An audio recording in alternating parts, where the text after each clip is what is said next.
Right. Bend the knees, relax the arms, lean to the right, lean to the left. Now, what's the Italian for, can I have some coffee, please? Potrei avere un caffè? Yes! Oh, hello. Just getting ready for my skiing holiday. My half-cousin, Leonardo B, not only lives in the Italian Alps, but right next door to a ski resort. Oh, it's going to be brilliant zooming down those slopes. Whoa! Whoa! Whoa! Whoa! Oh.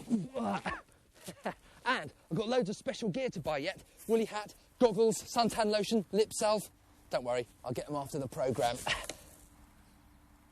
Oh no! The programme!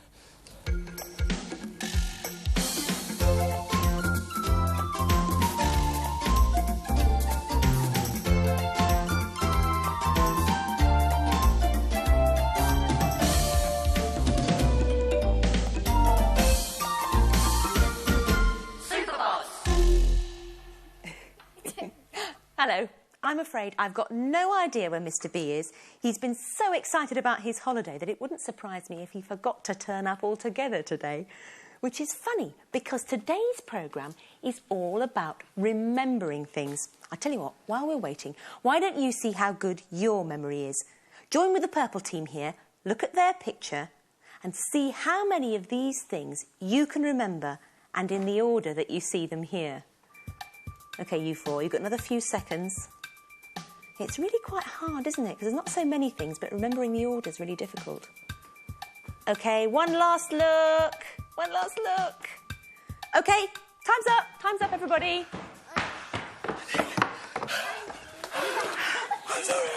Oh, dear. Come on. Let's get you a cup of tea, you poor old soul. Oh, dear. Suntan lotion, lip salve, woolly hat, goggles. B, why do you keep saying woolly hat, goggles, suntan lotion? Well, it's a list of things I've got to buy ready for my skiing holiday, Nick. Only I'm bound to forget something. Oh, no, you're not. Human brains are specially made for remembering things. And you're already using your memory by saying it over and over again. Suntan lotion. I am? Yeah. You're using your brain's short-term memory. It's like your brain's notepad for keeping track of things that you've just said or just done. Like this, you see. Woolly hat, suntan lotion, goggles. The thing is, there's not that much room in your short-term memory, and it keeps getting wiped clean, just like a blackboard. Well, that's good, because making this cup of tea is really fantastic. But I don't want to remember it forever. But I do need to remember my shopping list for more than a few minutes.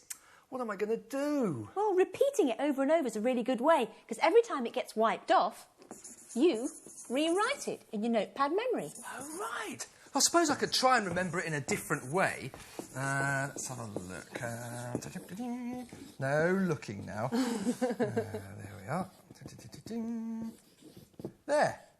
Now, all I have to do is remember one head, and I've remembered my shopping list. Woolly hat, goggles, suntan lotion, lip salve. That's brilliant. And what's more, that could help to put your shopping list into your long-term memory. Now, your long-term memory is like a huge library.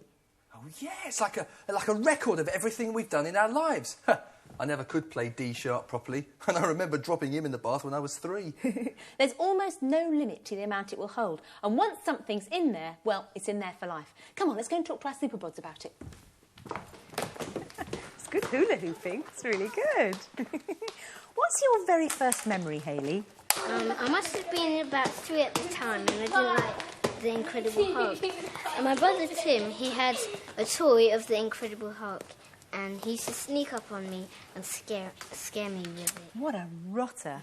And you're 8 now, so that memory is already 5 years old. And if you were to live to be 100, that memory would last that long too. But it isn't just things that happen to you that go into your memory stores. Moritz, 3 times table boy. 1 times 3 is 3. 2 times 3 is 6. 3 times 3 is 9. 4 times 3 is 12. 5 times 3 is 15. Fuzzy Wuzzy was a bear, Fuzzy Wuzzy had no hair. So Fuzzy Wuzzy wasn't fuzzy, was he? 1, 2, buckle my shoe. 3, 4, knock at the door. 5, 6, pick up sticks. 7, 8, lay them straight. 9, 10, a big fat hen. 11, 12, dig and delve. There you are. I see. Brilliant. All that stuff goes straight into your long-term memory, and all you have to do is think of it to get it out again. Yeah, but I learnt to ride a bike when I was 3, but I don't have to think about it to remember how. So we're doing things stored in a different part of the memory. And what happens is all the things that you need to be able to do to ride a bike, hold the handlebars, steer, pedal, all that sort of thing, are all stored together, and your brain automatically plays them back like a tape whenever you think, I'm going to ride my bike now. And it's the same for everything like skipping and doing a hula hoop or even skiing. So everybody has a short-term and a long-term memory. Things you don't want to remember forever get ripped out of the memory notebook and thrown away. But if you want to store something in your long-term memory, you can actually help to put it there. Let's see which of their memory stores our Superbods have been using. Come along, you lot. Let's see what you've remembered. Go on. You can start remembering too. Right. You tell me what you remember, and I'll be Mr. Jotty. Who's first? David. I remember a dinosaur. Dinosaur. Right. Thanks very much. Next. Yes. Helicopter. Helicopter. Parachute. Parachute. Now, both our groups of Superbods were shown the same set of objects. Here's what the purple group and you at home saw.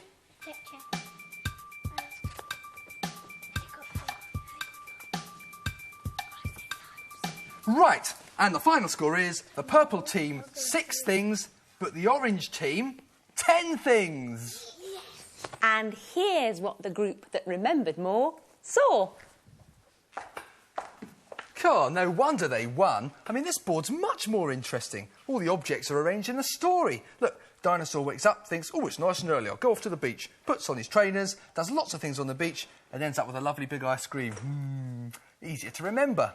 And that's because our brains automatically try and understand anything unusual. Familiar things might be ignored, but as soon as they're linked to something wacky, our brains perk up and pop them in our memory stores. Right! So if I want to remember something, I just need to make it interesting. Like if I want to remember to buy a hat, I could draw it sitting on top of a sparrow. And goggles could be the front headlight of a car. And lip salve could be a huge rocket. And suntan lotion could be a boat sailing on the sea. One reason why our memories work best on unusual things is that our brains don't just copy things into our memories like a camera or a tape recorder. Everything we see, for instance, is very carefully studied by a special part of our brain. Every colour, every shape and every single line to get the maximum amount of information. Is that the same for everything we hear, Nick? Everything we hear, touch, taste and feel. All of them carefully analysed by a special bit of brain. Come on, I'll give you a guided tour of some of the bits. Now, here we've got a model of a human brain. It's life-size. And over there, the Superbods are going to help to show us how some of the bits of it work.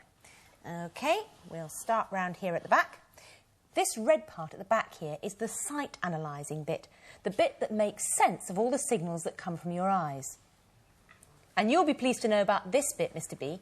This part marked in yellow on the left-hand side of the brain is the bit that makes sense of words. It matches up words with their meaning.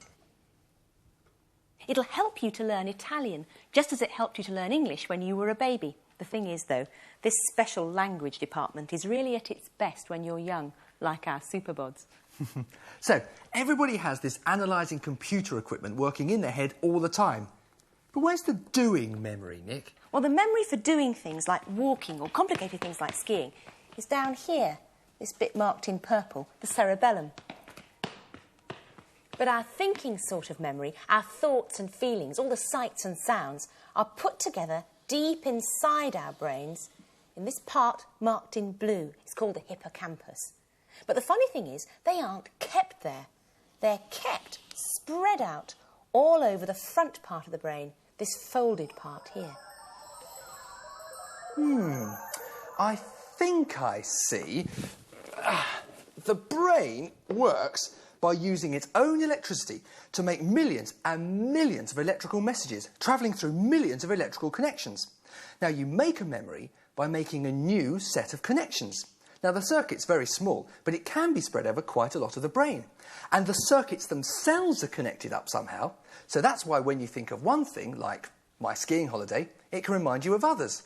Ski boots, gloves, goggles. I suppose it's a bit like a train travelling around a track and collecting more information at every station. Oh, yeah.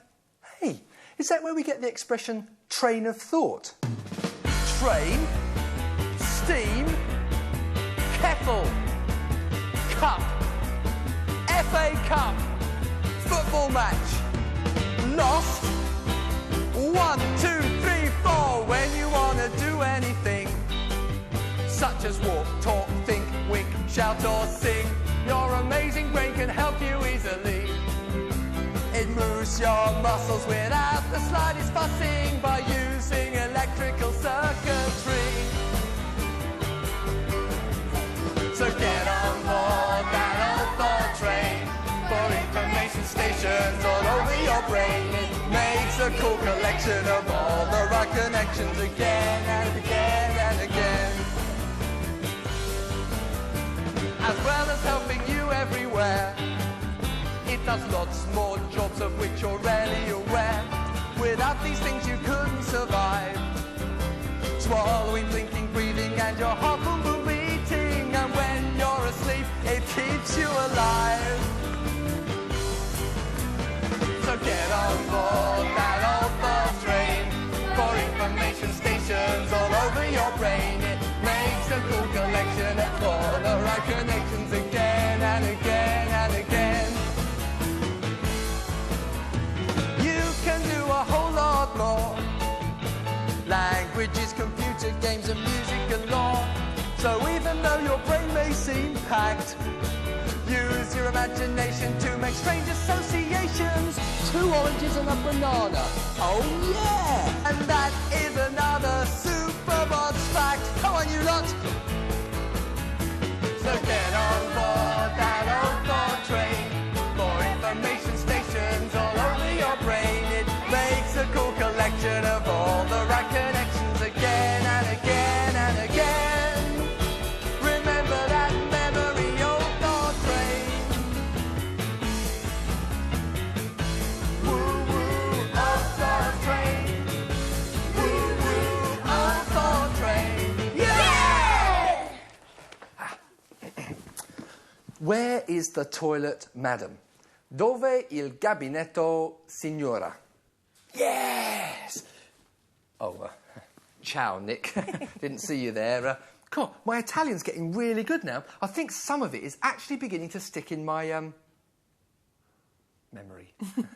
Well, you didn't have to stop at Italian, you know. You could learn lots more languages as well. Yeah, but what stops our brains from getting all sort of clogged up? As long as you get enough sleep, your brain won't get clogged up. How does that help? Well, nobody's quite sure how it works, but it seems that sleep and dreams help to keep our memory stores in order. They help us to remember the important things by actively forgetting the things that don't matter. Oh, so sleeping might actually break some of the connections that were made during the day. So I don't need my bucket and spade on my skiing holiday. Snore, snore, goodbye connection. Ha! So I suppose that makes our brains work more efficiently. Let's see how efficient your long-term memory is, Nick. You said you went skiing when you were young, didn't you? Yes. Well, if your long-term memory is as good as you say it is, you should remember how to do it.